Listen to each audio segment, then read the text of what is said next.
Bismillahirrahmanirrahim. Alhamdulillahi rabbil alamin. Assalatu wassalamu alaika ya sayyidi ya Rasulullah. Khudh biyadi qallat hilati adrikni. Dalam teologi dan metafisika Islam dibedakan antara zat Tuhan dan Tuhan yang menyatakan diri melalui wahyu. Dalam Al-Quran, Tuhan menyebut dirinya dengan beberapa nama, seperti yang Maha Pengasih, yang Maha Mengetahui, yang Maha Hidup, yang Maha Kuasa. Dari nama-nama atau asma tersebut, kita dapat memahami bahwa Dia memiliki sifat pengasih, mengetahui, hidup, dan Maha Kuasa. Namun Tuhan, zatnya di luar jangkauan manusia. Karenanya umat Islam membedakan antara zat atau esensi Tuhan di satu sisi dengan nama-nama serta sifat-sifatnya di sisi lain. Pembedaan antara zat dan sifat semata-mata bersifat konseptual,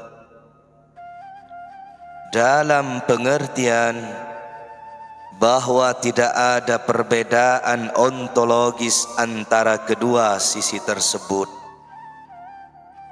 Secara eksistensial,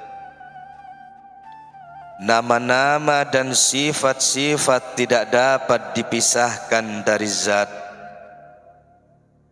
Zat adalah satu, dan nama serta sifat identik dengan zat. Sekalipun demikian, jelas terdapat perbedaan antara pengampunan Tuhan dengan siksanya, atau antara penglihatan dengan pendengarannya. Namun perbedaan ini tidak mempengaruhi zat yang dalam berbagai hal hanya dapat dipahami melalui akibat dari perbuatan-perbuatannya yang biasa disebut makhluk. Dalam zat Tuhan, sama saja antara siksa dan kasih-Nya. Namun dalam makhluk terdapat dua sifat yang dijawantahkan melalui bentuk-bentuk yang tak terbatas. Yang paling menonjol dari keduanya adalah surga dan neraka. Tetaplah segala ciptaan seperti air yang jernih dan murni, memancarkan cahaya sifat-sifat yang maha kuasa, pengetahuan, keadilan, dan kebaikan yang mereka miliki. Seluruh bintang di langit memantul di dalam air yang mengalir. Para raja adalah sebuah lokus pengejawantahan kemaharajaan Tuhan. Para ulama adalah lokus kemahatahuannya. Generasi-generasi silih berganti. Air telah berubah wajah, sedang bulan tetap perawan. Keadilan adalah keadilan, belajar tiada beda. Manusia-manusia dan negeri-negeri terus saja berganti. Masa-masa berlalu, kawan, tapi makna abadi. Air dalam gelombang digantikan oleh waktu, namun pantulan rembulan dan bintang-bintang tetap seperti dulu. Semua bentuk lukisan adalah pantulan dalam riak-riak gelombang. Ketika engkau tajamkan mata, segalanya hanyalah Dia. Ada dua macam perbuatan Tuhan, yang spiritual atau rohaniah dan material. Karenanya ada dua dunia, dunia rohani dan dunia materi. Itulah dasar dari tiga tingkatan wujud. Al-Quran menunjuk pada ketiganya dalam ayat, Dialah yang menciptakan dan memerintah. Menciptakan di sini menunjuk pada penciptaan alam fisikal, sedangkan memerintah menunjuk pada dunia spiritual. Sebagaimana telah ditunjukkan di atas dari perintah Tuhanku, pahamilah ayat, Dialah yang menciptakan dan memerintah. Menciptakan menunjuk pada bentuk dan memerintah pada segala yang di atasnya. Cinta ilahiyah adalah matahari kesempurnaan. Cahayalah yang memerintah. Segala ciptaan hanyalah bayang-bayang. Kebesaran dan kemegahan ciptaan hanyalah pinjaman. Kebesaran dan kemegahan perintah tak terpisahkan. Dunia ciptaan memiliki 4 arah dan penjuru. Dunia perintah dan sifat-sifat tanpa semua itu. Wahai kawan, ketahuilah bahwa dunia perintah tak mengenal arah, maka tiada arah bagi sang pemberi perintah. Akal tanpa penjuru dan guru sang penerang. Tuhan bandingkan. Lebih dari sekadar akal, lebih dari sekadar roh. Tiada ciptaan tanpa tali penghubung dengannya. Tapi, wahai paman, tali penghubung tak terlukiskan. Roh tak mengenal perpisahan atau persatuan. Tapi pikiran tak dapat memahami selain keduanya. Mungkinkah akal menemukan jalan keterhubungan ini? Bukankah ia terikat oleh keterpisahan dan persatuan? Karenanya Muhammad mengingatkan kita, jangan sekali-kali engkau berusaha menemukan zatnya. Itulah yang dapat dipahami berkaitan dengan zatnya. Itulah yang nyata, tidak melihat pada zat. Karena kau tak dapat melihat zat, maka arahkan penglihatanmu pada sifat-sifat. karena kau tak mampu melihat yang tanpa arah. Tetaplah cahayanya dalam setiap penjuru arah.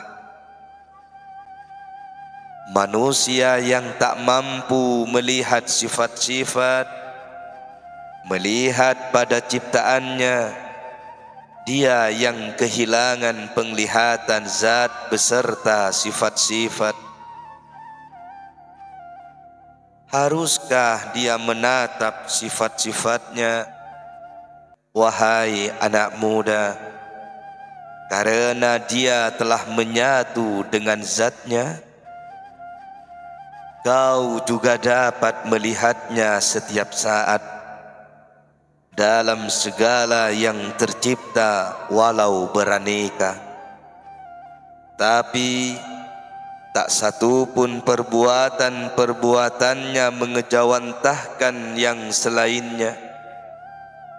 Bacalah ayat, pada hari itu kamu diberi balasan atas apa yang telah kamu lakukan.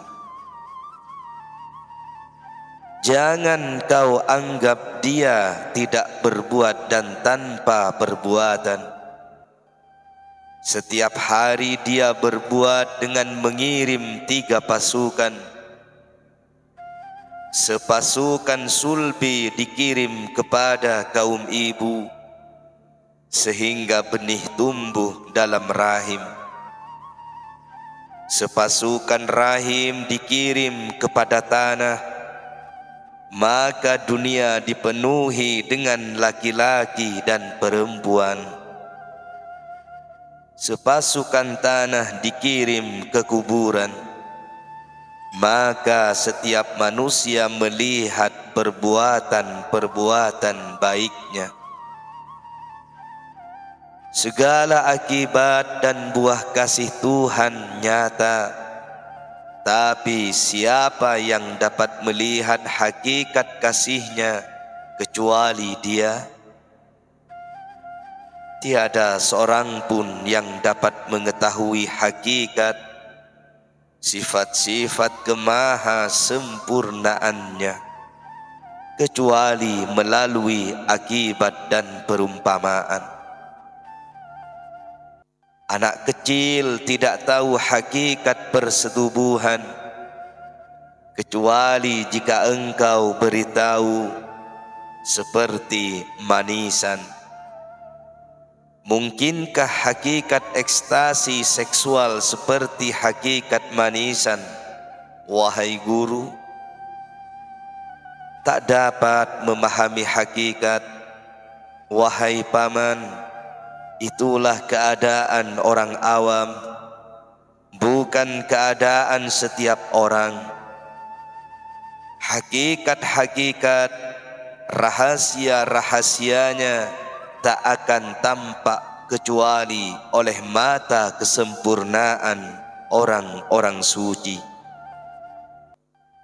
Keseluruhan wujud tak dapat menembus rahasia zat Tuhan, karena jika ia tetap jatuh karena jika ia tetap jauh dari kedekatan dengannya, apakah segala hakikat dan sifat tak dapat terungkap? Tuhan benar-benar dekat denganmu. Apapun yang kau pikirkan dan ide yang kau simpan, Dia mengetahui. Karena Dialah yang memberi wujud pada pikiran dan ide serta menempatkannya di dalam dirimu. Dia begitu dekat denganmu, tapi kau tak dapat melihatnya. Benar-benar aneh, bukan? Apapun yang kau lakukan, akal bersamamu menyertai perbuatan, namun kau tak dapat melihat akal. Meski kau dapat melihat akibat-akibat, kau tak dapat melihat hakikat. Ketika kami mengatakan bahwa Tuhan tidak berada di langit, bukan berarti kami tidak menganggap bahwa Dia tak berada di langit. Yang kami maksudkan adalah langit tidak mampu mencakupinya, namun Dia melingkupinya. Dia memiliki sebuah tali penghubung dengan langit, namun tak terlukiskan dan tak terpahami, seperti antara kau dan Dia. Segala sesuatu berada dalam genggaman tangan kekuasaannya, di bawah kendalinya. Segala sesuatu adalah lokus pengejawantahan dirinya. Dia tidak berada di luar langit, dan dunia-dunia ciptaan tidak pula di dalamnya. Dengan kata lain, segala sesuatu tak mampu mencakupnya, namun Dia meliputi segala sesuatu.